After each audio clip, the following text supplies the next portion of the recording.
શેરબજાર શું છે? શું એ જુગાર છે જ્યાં નસીબ પર બધું છોડી દેવાય? કે પછી એ એક પ્રોફેશનલ બિઝનેસ છે જ્યાં દરેક નિર્ણય ગણતરીપૂર્વક લેવાય છે? ચાલો આજના આ વિશ્લેષણમાં આપણે આ આખું દૃષ્ટિકોણ જ બદલી નાખીએ અને સમજીએ કે પ્રોફેશનલ્સ આ બજારને સંભાવનાની રમત તરીકે કેવી રીતે જુએ છે. આ એક વાક્ય, બસ આ એક વાક્યમાં જ આખી વાતનો સાર આવી જાય છે. આ એ બે અલગ દુનિયા વચ્ચેનો તફાવત બતાવે છે.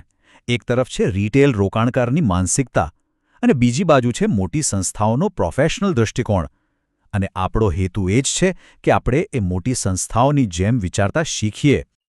તો સૌથી પહેલો અને સૌથી મોટો સવાલ કે કોઈપણ શેરનો ભાવ ખરેખર ઉપર કે નીચે જાય છે શા માટે? આનો જવાબ છપાયેલો છે બજારના એ મોટા ખેલાડીઓના પગલામાં, જેમને આપણે કહીએ છીએ સ્માર્ટ મની.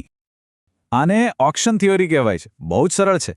ખાલી કલ્પના કરો કે કોઈ એક વસ્તુ છે અને એને લેવા માટે 100 લોકો લાઇનમાં ઊભા છે, પણ વેચવાવાળા ફક્ત 2 જ છે. તો શું થશે? સીધી વાત છે, ભાવ તો આસમાને જ પહોંચશે ને.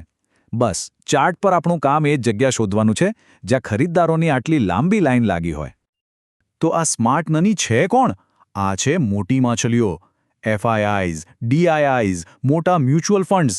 તેમની સામે તરવાનો પ્રયત્ન કરવો એ નદીના પ્રવાહની વિરુદ્ધ દિશામાં જવા જેવું છે. થાકી જશો પણ ક્યાંય નહીં પહોંચો.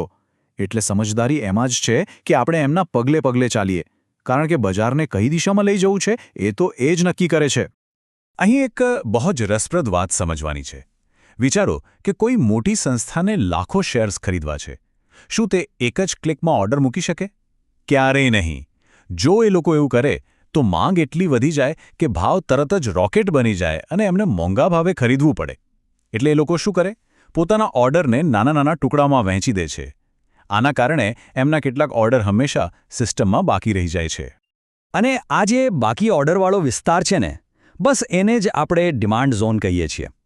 આ એ જગ્યા છે, એ લોન્ચપેડ છે, જ્યાંથી ભાવ રોકેટની જેમ ઉપર ઉડ્યો હતો. આપણું કામ બસ એટલું જ છે કે લોન્ચપેડ શોધી કાઢીએ અને ભાવ પાછો ત્યાં આવે એની રાહ જોઈએ.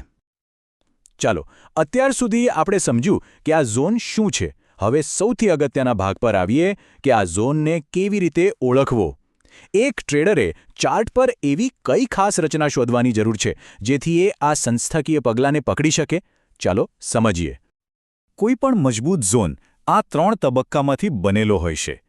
પહેલું, લેગ ઇન, એટલે કે ભાવનું એ વિસ્તારમાં આગમન. બીજું અને સૌથી મહત્વનું, બેઝ. આ એક યુદ્ધનું મેદાન છે જ્યાં ખરીદદારો અને વેચનારાઓ વચ્ચે જબરદસ્ત લડાઈ ચાલે છે. અને છેલ્લે, લેગ આઉટ, એટલે કે એક ધમાકો, જ્યાં એક પક્ષ જીતી જાય છે અને ભાવને પોતાની દિશામાં ખેંચી લે છે. આ બેઝ એટલે કે પેલું યુદ્ધનું મેદાન. અહીં જ મોટી સંસ્થાઓ પોતાની પોઝિશન બનાવે છે, ધીમે ધીમે શેર ભેગા કરે છે અથવા વેચે છે. આ જે નાની નાની કેન્ડલ્સ દેખાય છે ને, એ જ સંઘર્ષ અને અનિર્ણયની નિશાની છે. એમ સમજો કે આ એક મોટા ધમાકા પહેલાંની શાંતિ છે.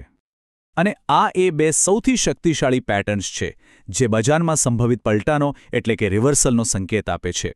ડ્રોપ બેઝ રેલી એટલે કે ભાવ ઘટ્યો, પછી થોડો સમય અટક્યો અને પછી રોકેટની જેમ ઉપર ગયો. આ ખરીદી માટેનો એકદમ સ્પષ્ટ સંકેત છે. અને એનાથી બરાબર ઉલટું, રેલી બેઝ ડ્રોપ વેચાણ માટેનો સંકેત આપે છે. એક વાત હંમેશા યાદ રાખજો, ચાર્ટ પર દેખાતા બધા જ ઝોન સરખા નથી હોતા. ઘણા ઝોન નબળા હોય છે. તો હવે આપણે એક પ્રોફેશનલ પદ્ધતિ વિશે જાણીશું જે આપણને નબળા ઝોનને મજબૂત ઝોનથી અલગ પાડવામાં મદદ કરશે. આને ઓડ એન્હાન્સર્સ કહેવાય છે. આ છે પ્રોફેશનલ ટ્રેડરનો સ્કોરકાર્ડ. કોઈ પણ ઝોન મળે એટલે તેને આ માપદંડો પર 10માંથી ગુણ આપવામાં આવે છે.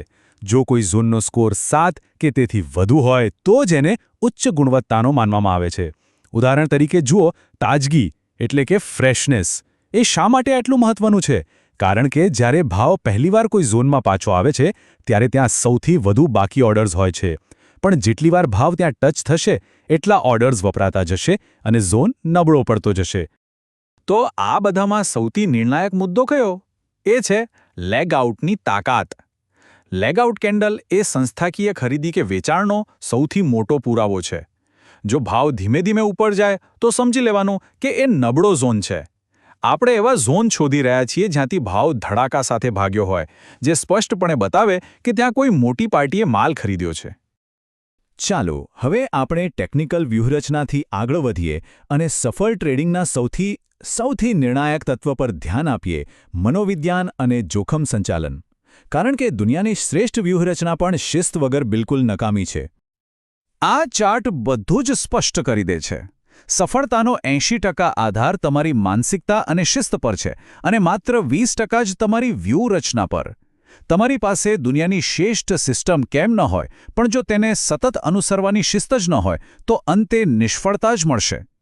અને આ છે મની મેનેજમેન્ટનો સુવર્ણ નિયમ. આને ગાંઠ બાંધી લેજો. એક પ્રોફેશનલ ટ્રેડર માટે નફો કમાવા કરતાં પણ વધુ જરૂરી છે પોતાની મૂડીનું રક્ષણ કરવું. કોઈ પણ એક સોદામાં તમારી કુલ મૂડીના 2%થી વધુનું જોખમ ક્યારે ન લેવું જોઈએ. આ ગણિત બધું જ કહી દે છે. નાનું નુકસાન સ્વીકારવું એ એક નાની ટેકરી ચડવા જેવું છે, જ્યાંથી પાછા ફરવું સહેલું છે.